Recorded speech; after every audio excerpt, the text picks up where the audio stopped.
عفوك إني للنور مدت يداي نزعت أسرار قلبي وجئت ألقي أسايا رباه عفوك إني للنور مدت يداي نزعت أسرار قلبي وجئت ألقي أسايا.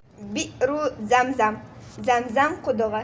وعطش إسماعيل مرة وأرادت أمه أن تسقي ماء ولكن أين الماء ومكة ليس فيها بئر ومكة ليس فيها نهار.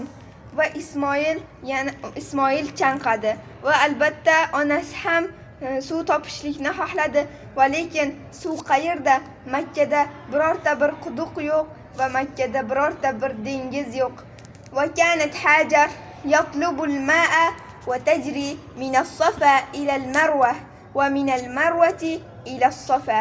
Va Hajar suvni talab qildi va Safodan Marvaga, Marvadan Safoga yugurdi. Va nasarallohu Hajar va nasara Ismoil فخلق لهما ماء وخرج الماء من أرض. Alloh taolo Hajarga yordam berdi, Ismoilga yordam berdi va suvni yaratdi. Va kharajal ma'u min al-ardi, va suvni yerdan chiqardi. Va shariba Ismoil va sharibat Hajaru va baqiya al-ma'u fa kana bi'ru Zamzam. Albatta Ismoil va Hajar suvdan ichishdi va suv o'sha yerda qoldi va suvning ismi Zamzam bo'ldi. Va fabarakallohu fi Zamzama va hadhihi hiya al-bi'ru allati yashrabu. Albatta Alloh taolo Zamzamga baraka berdi. Hiya al-bi'ru allati yashrabu minha an-nas. Albatta insonlar u Zamzam qudug'idan suv ichishadi. Fil hajj, ya'ni hajga kelganlar. Va ya'tuna bima'i Zamzam ila baladihim. Va Zamzamni o'zlarining shaharlariga olib ketadilar. Hal sharibta ma'a Zamzam. Siz ham Zamzam suvini ichganmisiz? Bu safargi darsimiz Zamzam qudug'ining kelib chiqishligi haqida bo'ldi. Ya'ni Zamzam suvi qanday qilib kelib chiqqan. Payg'ambarimiz sollallohu alayhi va sallam aytganlar, kim Zamzam suvini nimani maqsad qilib ichadigan bo'lsa shu bo'ladi. Kimki misol uchun kimki albatta Zamzamni ichib gunohlari kechirishligini so'rasa, gunohlari kechiriladi. Kim qornini to'ydirish uchun ichgan bo'lsa shu bo'ladi dedilar. Siz ham Zamzam suvi ichganmisiz? Javoblaringizni kommentariyada kutaman. Ru'ya Ibrohim. Ibrohimning tushi. Va ada Ibrohimu ila Makkata ba'da muddati. Va Ibrohim bir muddatdan keyin Makkaga bordi. Va laqiya Ismoila va laqiya Hajar. U yerda Ismoil va Hajar qolgandi. Va fariha Ibrohim bi waladihi Ismoil va kana Ismoilu waladan saghiran yajri va yal'abu va yakhruju ma'a walidihi. Ibrohim xursand bo'ldi o'g'li Ismoildan. Ismoil kichkina bola edi, yugurardi, o'ynardi va otasi bilan birga chiqardi. Va kana Ibrohimu yuhibbu Ismoila jiddan. Ibrohim Ismoilni juda ham yaxshi ko'rardi. Va zata laylatin ra'a Ibrohimu fil manam annahu yazbahu Ismoil. Kunlarning birida Ibrohim bir tush ko'rdi. Tushida Ibrohimni qurbonlik qilayotgan edi. Va kana Ibrohimu nabiyyan sadiq. Albatta Ibrohim ishonchli bir nabiy edi. Va kana manamuhu manaman sadiqan. Albatta uning tushi haqiqiy bir tushdir. Va kana Ibrohim xalilulloh. Chunki Ibrohim Allohning do'stidir. Fa arada an yaf'ala ma amarahu Allohu fil manam. Albatta Ibrohim shuni qilishlikni xohladi. Chunki Alloh tushida shuni buyurgan edi. Va qala Ibrohim lil Ismoil. Ibrohim Ismoilga aytdi. Astag'firu billah. Inni ara fil manami anni azhabuka fanzur madha tara. Albatta men bir tush ko'rdim. Tushimda seni qurbonlik qilayotgan edim. Shunga nima deysan, qanday qaraysan dedi. Qala astag'firu billah. قال يا أبتي افعل ما تؤمر ستجدني إن شاء الله من الصابرين. Ismoil aytdi: "Ey otajon, senga nima buyurilgan bo'lsa shuni qil. Albatta meni sabrli bo'lguvchilardan topasan inshaalloh" dedi. Va akhadha Ibrohim Ismoil ma'ahu va akhadha sikkinan. Albatta Ibrohim Ismoil bilan birga bir pichoqni oldi. Va lamma balagha Ibrohimu minna va ara an yadhhaba Ismoil. Albatta Ibrohim Ismoilni so'yishni xohladi. Va akhadha Ibrohim Ismoil ma'ahu sikkin. Ya'ni Ibrohim ana shu Ismoilni so'yishlik uchun bir pichoqni olib o'ldirayotgan vaqtida. Vastaja'a Ismoilu alal ard. Va Ismoilni yerga yotkizdi. Va arada Ibrohim an yadhhabahu fa wada'a as-sikkina ala hulqum Ismoil. Albatta Ibrohim pichoqni olib Ibrohimni halqumiga qo'ydi. Walakinalloh yuhibbu an yara hal yaf'alu haliluhu ma ya'muruhu wa hal yuhibbulloha aksaru aw yuhibbu ibnahu aksar. Va lekin Alloh taolo bularni qilganligini yaxshi ko'rdi.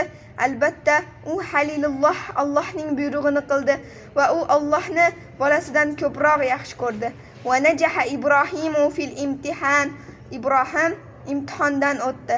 Fa arsalallohu Jibrila bi kabshin minal jannati va qala izbah haza va la tazbah Ismoil. Alloh taolo Jabroilni bir qo'y bilan yubordi.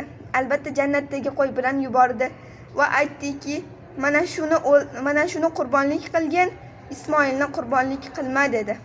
Va ahabballohu amala Ibrohim va amara al-muslimin bizabhi fi Eid al-Adha.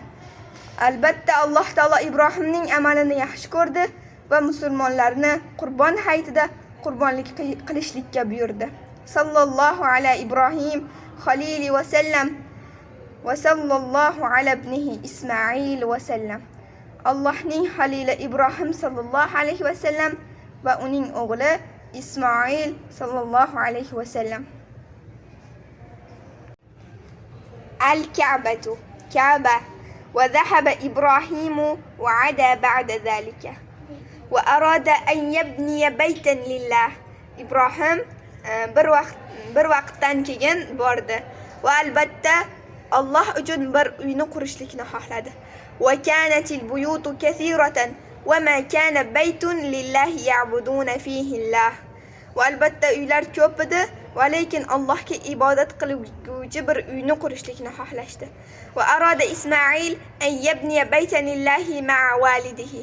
Va Ismoil ham otasiga Alloh uchun uy qurishda yordam berishlikni xohladi. Va naqala Ibrohim va Ismoil al-hijarata min al-jibal. Ismoil va Ibrohim tog'dan toshlarni olishdi. Va kana Ibrohim yabni al-Ka'ba biyadihi va kana Ismoil yabni al-Ka'ba biyadihi. Ibrohim Ka'bani qo'llari bilan qurdi, Ismoil ham qo'llari bilan Ka'ba qurdi. Va kana Ibrohimu yazkurulloha va yad'u. Albatta Ibrohim Allohni eslar va duo qilardi. Va kana Ismoilu yazkurulloha va la yad'u. Va albatta Ismoil ham Allohni zikr qilar va duo qilardi. Astag'firu billah. Robbana taqabbal minna innaka antas samiul alim. Robbimiz bizdan qabul qil. Albatta sen eshitguvchi va bilguvchi zotsan. Va taqabbalalloha min Ibrohim va Ismoil va baraka fil Ka'ba. Ibrohim va Ismoilninkini qabul qildi va Ka'baga baraka berdi. Nahnu natawajjahu ila al-Ka'ba fi kulli salah. Biz ham Ka'baga yo'nalamiz har bir namozlarimizda. Va yusafiruna al-muslimuna ila Ka'ba fi ayyamil hajj wal umrah. Musulmonlar Ka'baga safar qilishadi haj va umra oylarida. Yatufuna bil Ka'bati va yusalluna 'indaha. Ka'ba tavof qilinadi va unga qarab namoz o'qiladi. Barakallohu fil Ka'ba va taqabbal min Ibrohim va Ismoil sallallohu ala Ibrohim va sallallohu ala Ismoil va sallallohu Muhammadin va sallam. Alloh taolo Ka'baga shunday qilib baraka berdi. Ismoil sallallohu alayhi va sallam, Ibrohim alayhissalom va Muhammad sallallohu alayhi va sallam. Baytul Maqdis. وكان إبراهيم زوج أخرى اسمه سارة va Ibrohimning boshqa ayoli ham bor edi, uning ismi Sora edi. وكان لإبراهيم ولد آخر من سارة اسمه إسحاق va Ibrohimning boshqa bir bolasi bor edi, Soradan bo'lgan va uning ismi Ishoq edi. وسكن إبراهيم في الشام وسكن إسحاق. Ibrohim ham Ishoq ham Shomda yashardi. وبنى إسحاق بيتا لله في الشام كما بنى أبوه وأخوه بيتا لله في المكة. İsmoil ham Shomga, ya'ni hozirgi Suriya yerlariga Baytul Maqdis qurishlikni xohladi va xuddiki otasi va akasi Ka'baga Alloh uchun bir uy qurganliklari kabi. Va hada masjidul ladzi banahu Ishaq fi Shami huwa Baytul Maqdis. Albatta bu masjidning ismi, bu masjid bino qilindi, Ishoq alayhissalom bino qildilar Shomga va bu uyning ismi Baytul Maqdis bo'lib ataldi. وهو المسجد الأقصى الذي بارك الله حوله وبارك الله في أولاد إسحاق كما بارك في أولاد إسماعيل. Baytul Aqsoga ham Alloh taolo baraka berdi va Ismoilning bolalariga baraka bergani kabi Ishoqning bolalariga ham, ya'ni avlodlariga ham Alloh taolo baraka berdi. Va kana fihim anbiya wal muluk. Ishoqdan ham nabiylar va podshohlar chiqardi. وكان إسحاق ولد اسمه يعقوب وكان نبيا. وكان يعقوب له 12 ولدا منهم يوسف ابن يعقوب. يوسف له قصة عجيبة في القرآن وإليك هذه القصة. Ishoqning o'g'li bor edi va uning ismi bitta o'g'li bor edi va uning ismi Yaqub edi va u nabiylardan edi. Va Yaqubning 12 ta o'g'li bor edi va ulardan Yusuf ibn Yaqub nabiy qilindi va Yusuf Qur'ondagi eng chiroyli qissalardan.